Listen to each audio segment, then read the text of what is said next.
American Sign Language is a fully developed natural language used by deaf and hard-of-hearing communities across the United States and parts of Canada. Far more than a manual form of English, ASL has its own grammar, syntax, and rich cultural heritage. This report traces ASL's evolution from indigenous sign systems and home signs to formal recognition and its role today as both language and cultural anchor. 2. Early sign use in North America. Indigenous sign languages long before European colonization. Many Native American nations used intricate sign systems for interred tribal communication, hunting coordination, and diplomacy. These visual languages varied by region and predated modern ASL by centuries. Home signs and village systems. In early America, deaf individuals created home signs to communicate within hearing families. In Martha's Vineyard, Massachusetts, hereditary deafness led to an entire community, deaf and hearing alike, using a shared sign language that helped shape early ASL. 3. The founding of American deaf education. Thomas Hopkins Gallaudet in 1817. Gallaudet and Dr. Mason Cogswell co-founded the American School for the Deaf in Hartford, Connecticut. Seeking teaching methods, Gallaudet traveled to Europe and found his answer in France, Laurent Clerc, and French Sign Language. Gallaudet returned with Laurent Clerc, a deaf French educator from the Paris School for the Deaf. Clerc taught using French Sign Language, which soon blended with local home and village signs to create the foundation of what would become ASL. 4. The birth of a distinct language. Creolization of sign systems at deaf schools. Students mixed LSF with their own signs. Over time, this fusion evolved into a distinct language with unique grammar, spatial structure, and facial expressions. ASL was born not from a single source, but through organic language evolution, spread through institutions as deaf schools opened nationwide. ASL traveled with students and alumni, evolving regionally while retaining a unified core. It became not just a communication tool, but a cultural bond for the deaf community. 5. Suppression. The Milan Conference and oralism. Global push for speech and education at the 1880 Milan Conference. Hearing educators overwhelmingly voted to ban sign language in favor of oralism, forcing deaf students to read and speak. ASL was removed from classrooms, and deaf teachers were pushed out. Resistance and preservation. Despite the suppression, ASL survived. Deaf communities used it in clubs, churches, and homes. It was passed down peer-to-peer, maintaining the language underground during decades of institutional neglect. 6.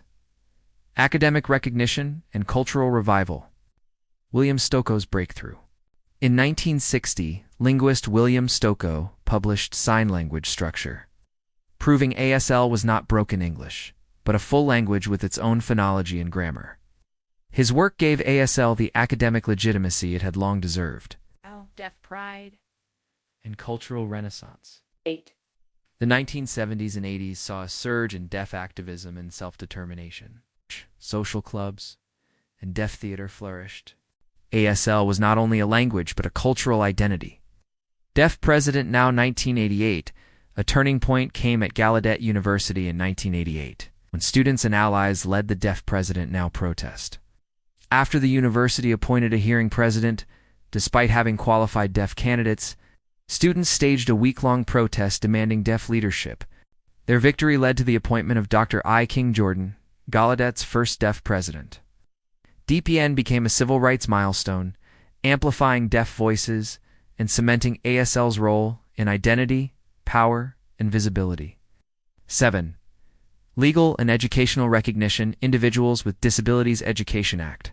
Passed in 1990, IDEA ensured deaf students access to a free, appropriate public education in the least restrictive environment, often with ASL support or interpretation. Official recognition in schools. ASL is now widely accepted as a foreign language equivalent in high schools and colleges. As of 2025, over 45 U.S. states have officially recognized ASL for educational credit or legal status, up from just a handful in the 1990s. Interpreter standards. Certification bodies like the Registry of Interpreters for the Deaf ensure high standards for ASL interpreters in legal, medical and academic settings. 8. ASL in the modern era, technology and media. ASL has surged in visibility thanks to social media, YouTube, and TikTok. Deaf creators share music, stories, comedy, and activism in sign language. Tools like video relay services have revolutionized communication access. Cultural impact and linguistic study. ASL is taught at hundreds of universities and analyzed in linguistics departments worldwide.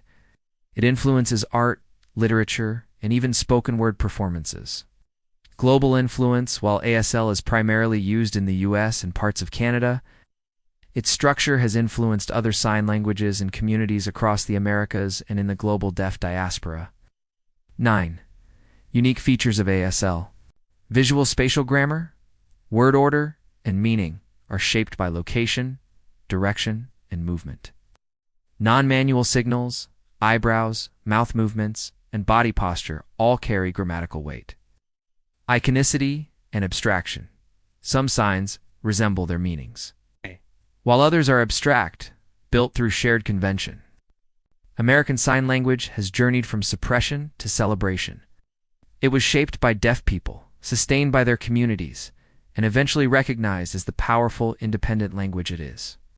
From Martha's Vineyard porches to Gallaudet's front gates, from Stokoe's studies to TikTok trends, ASL continues to evolve, remaining at the heart of deaf culture, pride, and resilience. Its story is not just one of language, but of identity, resistance, and triumph.